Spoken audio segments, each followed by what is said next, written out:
বিসমিল্লাহির রহমানির রহিম।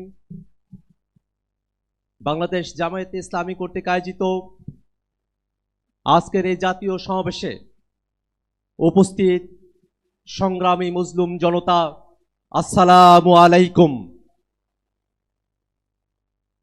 শুধু ক্ষমতার পালাবদলের জন্য 24-এর অভ্যুত্থান হয় নাই, ক্ষমতার ভারসাম্য নিশ্চিত করে নতুন গণতান্ত্রিক বাংলাদেশ বিনির্মাণের জন্য 24-এর অভ্যুত্থানে আমরা অংশ নিয়েছিলাম। বাংলাদেশে শুধু নির্বাচন দিয়ে এদেশের গণতন্ত্রকে সুরক্ষা দেওয়া সম্ভব নয়। 14, 18, 24-এ নির্বাচন হয়েছে, কিন্তু বাংলাদেশের গণতন্ত্রকে সুরক্ষা দেওয়া সম্ভব হয় নাই। এদেশের গণতন্ত্রকে সুরক্ষা দিতে হলে নির্বাচনের পূর্বেই মৌলিক সংস্কার বাস্তবায়ন করতে হবে। ক্ষমতার ভারসাম্যের প্রশ্নে উচ্চ কক্ষে ভোটের অনুপাতে পিআর পদ্ধতিতে নির্বাচন আয়োজন করতে হবে। পিআর পদ্ধতিতে নির্বাচন হলে উচ্চ কক্ষ চাই না, এই বক্তব্য যারা দেয় তারা জাতির সঙ্গে প্রতারণা করে। ভাইরা আমার, এই বাংলাদেশের মানুষেরা দীর্ঘ সময় ধরে জেল, জুলুম, রিমান্ড, গুম, খুন, ক্রসফায়ার, আয়নাঘর, গণহত্যা, মানবতা বিরোধী অপরাধের মধ্য দিয়ে আমাদেরকে জীবন অতিবাহিত করতে হয়েছে।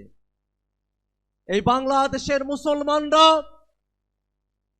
তারা সংখ্যায় বেশি হলেও অধিকার এবং মর্যাদার প্রশ্নে অপরায়ণ করে তাদেরকে সংখ্যা লঘুর থেকেও ছোট করে রাখা হয়েছে। ইসলাম পালনের ন্যূনতম অধিকার বাংলার মানুষকে তারা দিতে চায় নাই। আমরা স্পষ্ট করে বলি, এই বাংলাদেশে ধর্ম পালনের কারণে কোন মানুষের প্রতি আর কোন জুলুম আমরা হতে দেব না। এদেশের মুসলমান, হিন্দু, বৌদ্ধ, খ্রিস্টান সকল ধর্মের মানুষ সকলে শান্তিতে বসবাস করবে। জুলাই অভ্যুত্থানে এটাই আমাদের প্রত্যাশা।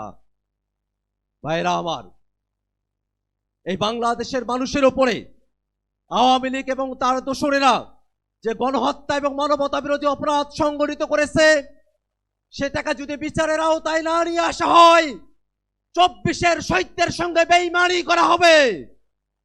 অতএব বাংলাদেশে ভবিষ্যতে যাতে আর কোনো ফ্যাসিবাদ এবং স্বৈরাচার জন্ম নিতে না পারে, ঠিক এই কারণে আওয়ামী লীগ এবং তার দোসরদেরকে অবিলম্বে বিচারের আওতায় দাঁড় করাতে হবে।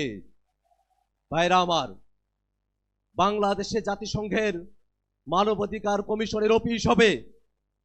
রাজনৈতিক দলগুলোকে আলোচনার বাইরে রেখে অন্তর্বর্তীকালীন সরকার এই সিদ্ধান্ত নিতে পারে না।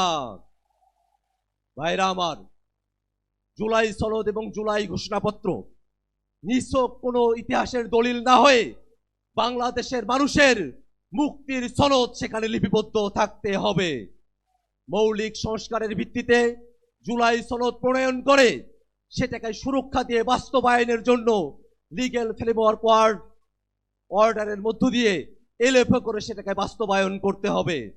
ভাইরা আমার, বাংলাদেশের মানুষেরা নতুন একদিনের প্রত্যাশা করে, যে নতুন দিনে বাংলাদেশের ফ্যাসিবাদ বিরোধী সকল পক্ষ ফ্যাসিবাদের বিরুদ্ধে বাংলাদেশের স্বাধীনতা, সার্বভৌমত্বকে রক্ষায় একযোগে কাজ করবে।